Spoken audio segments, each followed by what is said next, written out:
So where's the catch? I'll ask the question that most of you are thinking. If this is such a great market, then why aren't more people achieving their dreams as contractors? Well, first, there's a lot more of us out here than you know.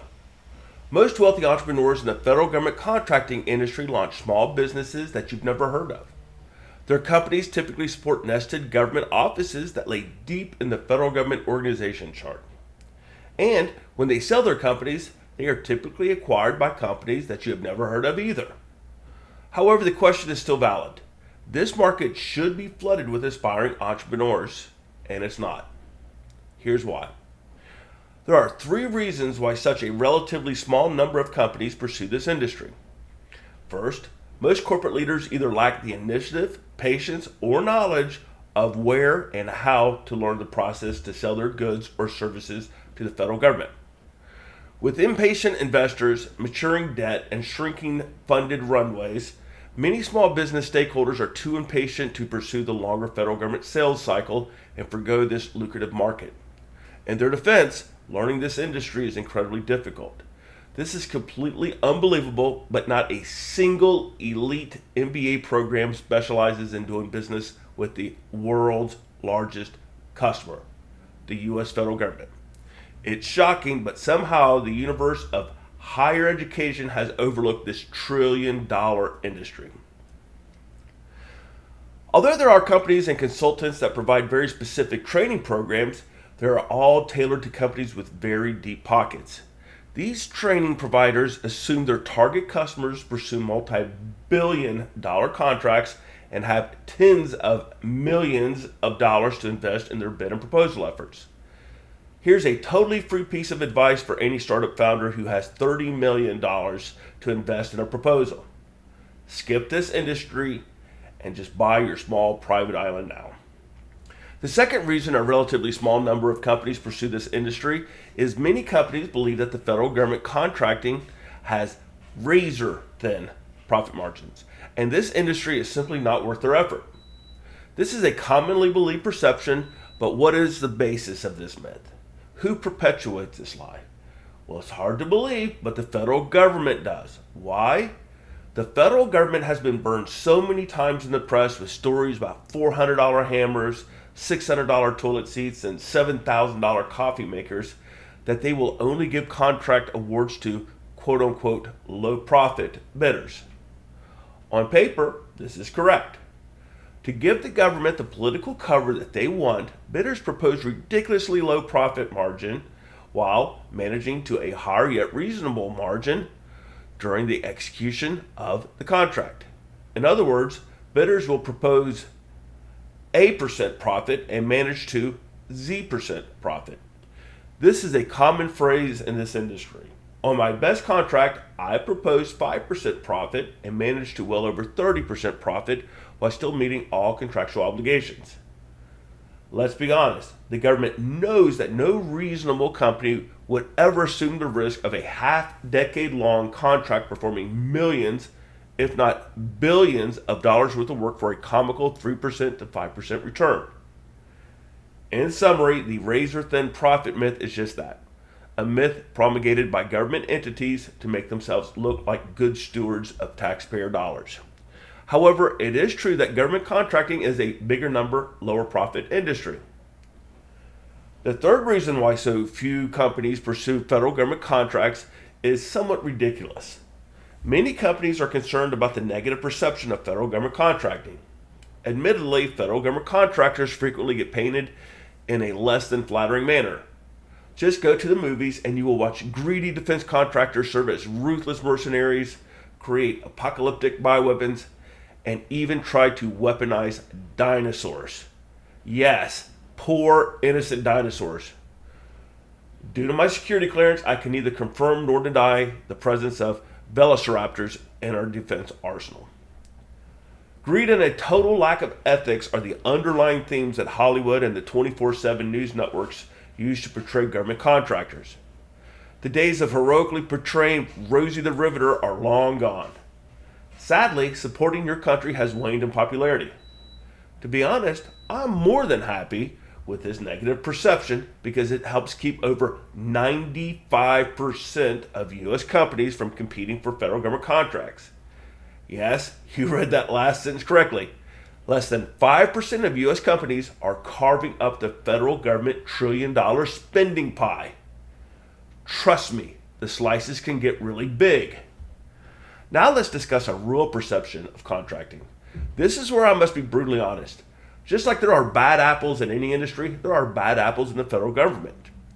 Since firing a government employee takes nearly an act of Congress, these bad apples aren't chucked as quickly as they should be. My first boss in the contracting world perfectly crystallized how to best mentally cope with bad apples who may not treat contractors with the respect that they deserve. My boss was a vice president who managed our company's $200 million prime contract that I supported.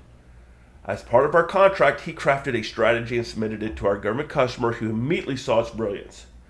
My boss and I then facilitated a comprehensive workshop to present the strategy to our customers, leadership, and other senior government executives. During the meeting, I was surprised by the way my boss was treated by our bad apple customer. Instead of acknowledging my boss for his outstanding work and allowing him to contribute to the discussion as the most knowledgeable person in the room, he was relegated to flipping slides. Apparently, I wasn't even worthy of that and was asked to quietly sit in the back of the room. Our customer took full credit for the strategy that my boss developed. Afterwards, I told my boss how angry I was at how our customer had treated him. He laughed and then explained a very valuable point that has allowed me to be both content and successful in this industry. Randy, do you know who the highest paid person in that entire room was? You? And not just by a little bit either. So if they want to pay me to make coffee or flip slides, then that's their call. I could have been a government employee and the one making the decisions, but I chose to do what I'm doing instead. I traded my ability to have a government title and authority for expanded career opportunities so I could provide for my family better. Yeah, but it was your work that he took credit for.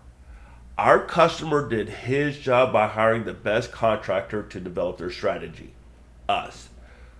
Creating a strategy that they liked will hopefully help me with my real job to grow this contract and win the next recompete.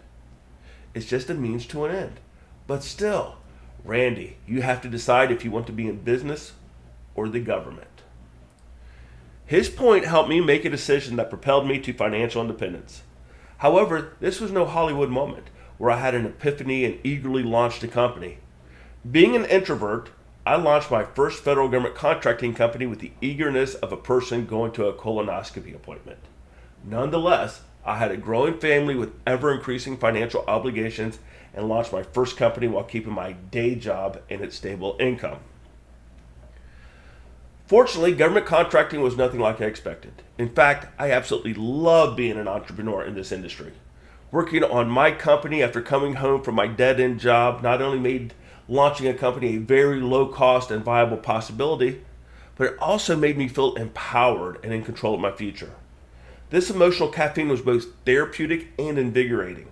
As my company slowly gained traction and I became my own full-time employee, I took immense pride in my new identity as a small business owner. There were very tangible benefits as well. I didn't have to request time off, I just took it. If I wanted to make more money, I would simply work and bill more customer support hours. Although I worked crazy hours, I worked them when they were most convenient for my family. As a one-person company, I made more money, had more flexibility with my time, and enjoyed greater job satisfaction than at any previous point in my life. Going to work evolved into living the American dream, as I created and grew a company that reflected my personality and values.